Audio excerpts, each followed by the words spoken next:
Our most recent Scam Squad report detailed how Cuyahoga County is teaming up with local banks and credit unions. They're offering a handout with questions aimed at stopping victims before they hand over thousands of dollars to a scammer. Banks themselves are also getting out into the community to offer clients and caregivers tools to protect them. Consumer reporter Jen Pachano has the roadmap they're sharing to approach scam victims without shaming them. When you suspect a loved one is getting scammed, approaching them about it can be difficult. The person alerting a victim to fraud is often met with denial or defensiveness and shame. Teresa Morales-Barger is one of Chase Bank's community managers. They're conducting workshops like this one in Lakewood to provide people with tools they need to detect red flags and fight fraud. She says pay attention and look out for new behaviors. Are they having secret conversations? Are they answering the phone more and you don't know who they're speaking with? Are they taking out large cash withdrawals?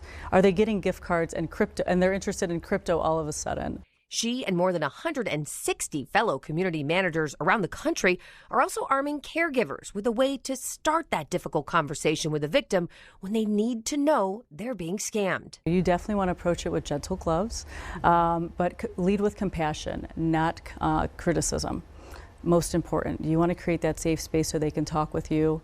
You can ask the questions that you need to and make it be more of a conversation than a confrontation. Morales-Barger says if you want to stop the damage and the losses, ask questions like, when did this happen?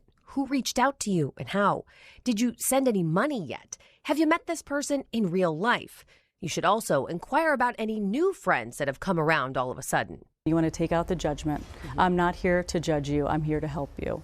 Making sure they know that you are here because of the concern and you want to help them with next steps. And as a preventive measure, Chase Bank also suggests working with your loved one and their banker to be a designated trusted care person on their bank account. That trusted contact person can come in handy, especially if there's a transaction on there that does seem out of the blue. If they need to speak with somebody, that is a second set of eyes that they can speak with. Now, just last week, Chase announced they are going to be doubling their local team by hiring more community managers and expanding community centers. They have 2 upcoming workshops this month at the Caramoo House and also at the Cedar Road branches, and we have put a link here to register on our website. Jen Pachano, 19 News.